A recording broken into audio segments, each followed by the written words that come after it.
السلام علیکم ورحمۃ اللہ وبرکاتہ۔ اعوذ باللہ من الشیطان الرجیم، بسم اللہ الرحمن الرحیم۔ ایاک نعبد و ایاک نستعین۔ جی ناظرین، آج ہم جس حوالہ سے گفتگو کرنے جا رہے ہیں وہ گفتگو یہ ہے کہ حضرت علی المرتضیٰ رضی اللہ تعالی عنہ نبی پاک صلی اللہ علیہ وسلم کے داماد پیارے علی المرتضیٰ رضی اللہ تعالی عنہ نبی پاک صلی اللہ علیہ وسلم کے ننھے شہزادے نواسے ان کے بابا جان حضرت علی المرتضیٰ رضی اللہ تعالی عنہ۔ ناظرین، یہ بھی بات میں کہتا چلوں تو بات غلط نہیں ہوگی، پیارے علی المرتضیٰ رضی اللہ تعالی عنہ کے جو قدموں کے نیچے مٹی خاک لگی ہے وہ ہماری آنکھوں کا سرم ہے۔ تو میں یہ بھی بات کہتا چلوں، آیا کہ حضرت علی المرتضیٰ رضی اللہ تعالی عنہ کی عصر کی نماز لیٹ ہو گئی، سورج غروب ہو گیا، تو کیا حضرت علی المرتضیٰ رضی اللہ تعالیٰ عنہ کے لیے سورج واپس لوٹ آیا؟ یعنی دوبارہ عصر کا ٹائم ہو گیا، دوبارہ واپسی غروب ہوا، سورج پھر واپس آیا؟ اسی والہ سے آج ہم آپ کو گفتگو سنوانے جا رہے ہیں قاری خلیل الرحمان حفظہ اللہ تعالیٰ، اور ساتھ اور بھی دو مولوی ہیں۔ لیکن ناظرین، جو بات ماننے والی ہے وہ ماننے والی ہے، لیکن اس کا مطلب یہ نہیں ہے کہ بندہ شروع ہو جائے، یعنی کہ بحثوں بحث جھگڑے کے اندر پہنچ جائے۔ تو خیر ناظرین، میں چاہتا ہوں آپ کو وہ گفتگو سنواؤں، پھر انشاءاللہ ناظرین اسی والہ سے آگے ہم بھی گفتگو کریں گے۔ تو آئیے ناظرین مل کے گفتگو بسم سنتے اللہ ہیں۔ الرحمن الرحیم۔ جو کلام حضرت نے پڑھا جی، تو اس نے میرے اندر ایک ہلچل سی واہ مچا واہ دی واہ، سبحان اللہ۔ کہ ہم پنچ تن کے غلام تو ہیں، ہاں، لیکن پاک تنوں کے غلام بھی۔ سبحان اللہ۔ جو تمام صحابہ کرام رضی اللہ عنہم اجمعین تھے، جن کے تن پاک تھے، قلوب ان کے پاک تھے، تو ہم ان سب کی غلامی پر ناز کرتے ہیں۔ حضرت علی رضی اللہ عنہ کا ایک واقعہ اور فضیلت مجھے یاد آئی، جی، جی چاہ رہا ہے کہ اس مبارک رات میں اس مبارک ہستی کا تذکرہ ہو۔ یہ عبادت ہے ان کا ذکر۔ ایک دفعہ اللہ کے رسول صلی اللہ علیہ وسلم نے حضرت علی رضی اللہ عنہ کو صحابہ کے مقام پر کسی کام کے لیے بھیجا، تو حضرت علی رضی اللہ عنہ تھوڑا لیٹ ہو گئے، اور اللہ کے رسول صلی اللہ علیہ وسلم نے عصر کی نماز پڑھ لی۔ اتنے میں حضرت علی رضی اللہ عنہ آئے تو آقا نے ان کی گود میں اپنا سر رکھ دیا۔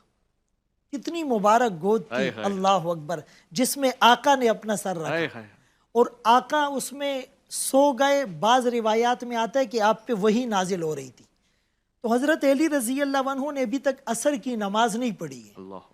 اور اپنی گود کو حرکت دیں گے تو آقا کی نیند ڈسٹرب ہو جائے گی، جی، آقا کے آرام کا اتنا خیال ہے۔ جی، اتنے میں سورج ڈوب گیا، آہا، حضرت علی رضی اللہ عنہ کچھ نہ کہہ سکے۔ آقا جب بیدار ہوئے، علی رضی اللہ عنہ فرمانے لگے میں نے نماز نہیں پڑھی، سورج ڈوب گیا۔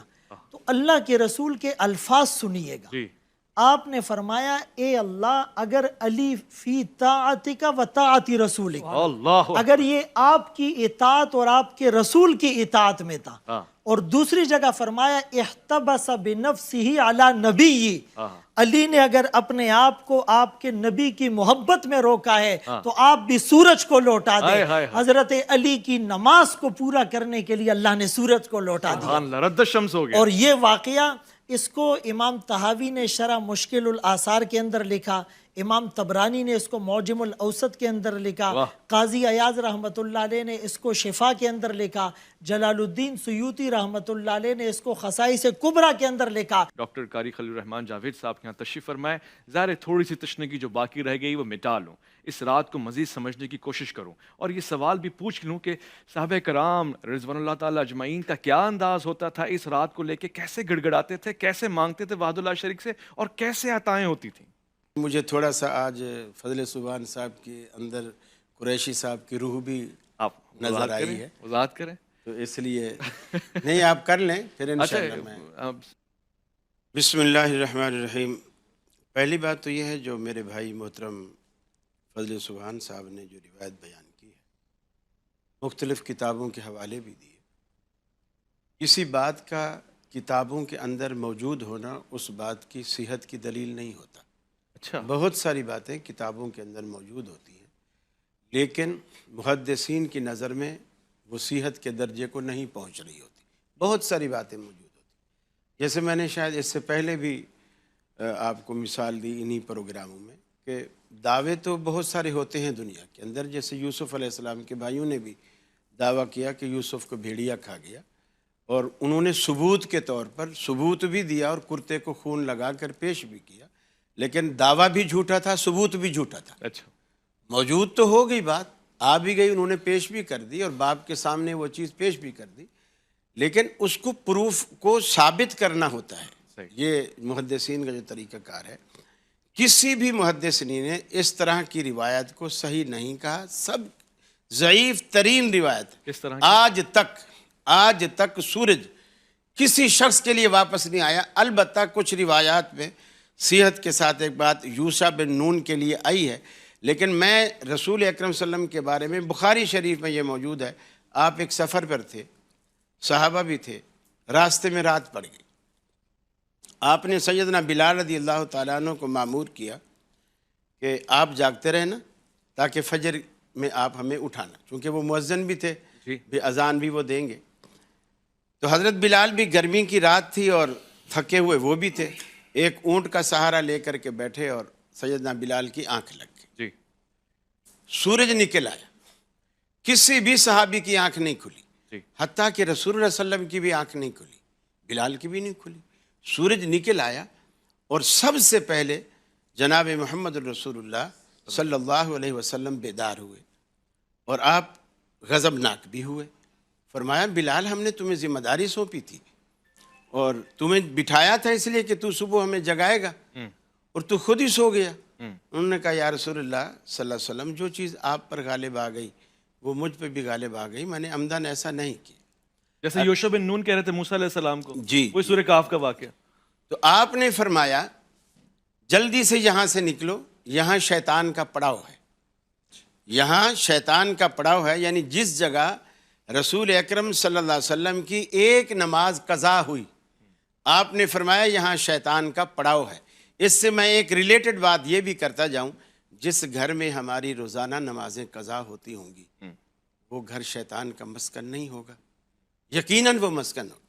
اللہ کے حبیب نے وہ جگہ چھوڑی، وہاں نماز قضا بھی نہیں کی، فرمایا یہ شیطان کا مسکن ہے، آگے جا کر کے آپ نے اس نماز کو قضا کیا، صحیح۔ سورج واپس نہیں آیا۔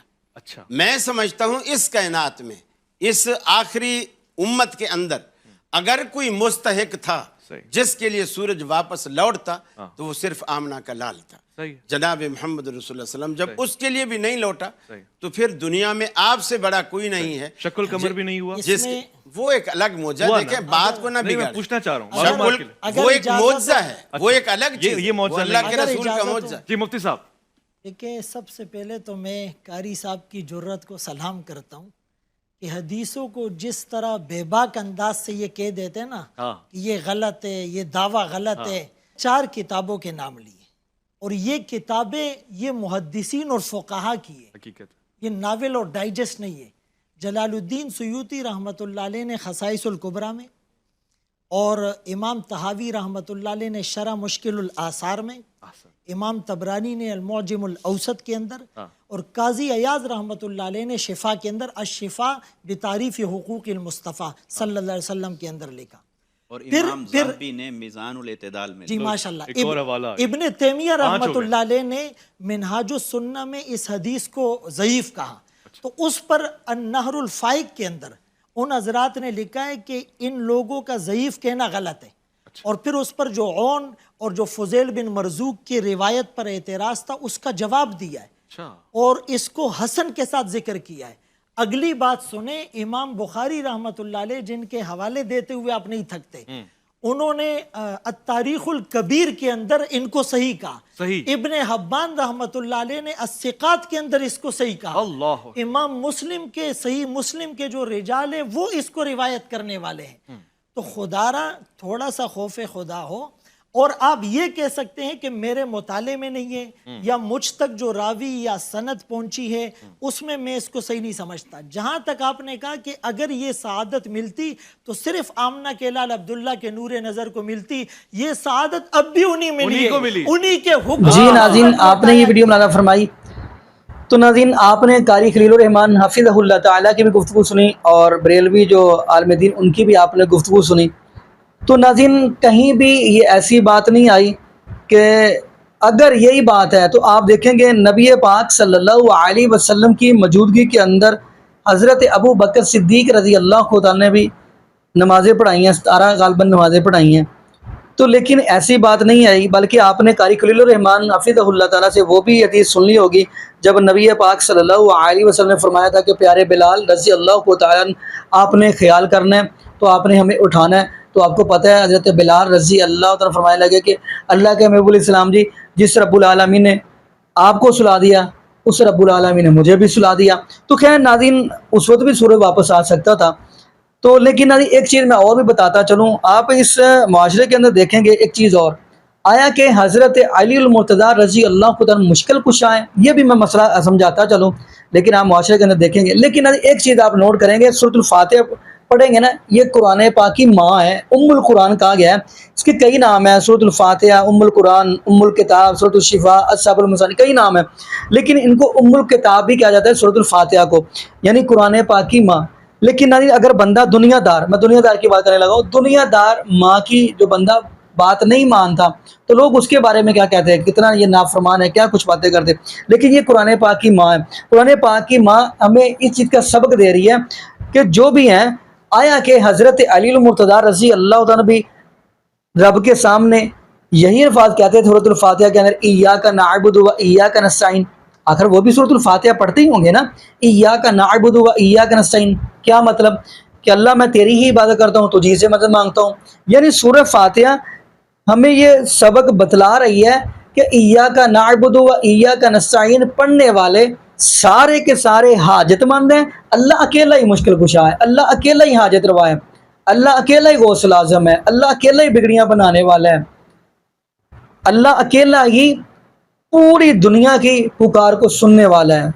ناظرین اگلی بات ہم کرتے چلے. اب کچھ لوگ یہ دیتے ہیں کہ ہم حضرت علی المرتضیٰ رضی اللہ تعالیٰ کو اس لیے مشکل کشا کہتے ہیں کہ ان کی ولادت بیت اللہ کے اندر ہوئی. تو ناظرین اگر ہم بالفرض مان لیں تو آپ کو پتہ ہے حضرت ختیجہ رضی اللہ تعالی عنہ کے جو بانجے ہیں حکیم بن حزام، ان کی ولادت بھی بیت اللہ کے اندر ہوئی ہے. پھر آپ کیا کہیں گے حضرت ختیجہ رضی اللہ تعالی عنہ کے بانجے کے بارے میں کیا کہیں گے؟ باقی ناظرین یہاں پہ یہی دعا کرتے ہیں، اللہ پاک ہمیں نبی پاک صلی اللہ علیہ وسلم کی شریعت کے مطابق زندگی گزارنے کی توفیق دے، اور اللہ پاک ہمیں 5 وقت کا پکا اور سچا نمازی بنا دے. اور جتنے بھی بے اولاد جوڑے ہیں اللہ پاک سب کو نیک نورینہ، صحت، تندرستی والی، ایمان والی، لمبی زندگی والی اولاد عطا فرما دے. جزاکم اللہ خیرہ، احسن الجزاء. السلام علیکم ورحمۃ اللہ وبرکاتہ.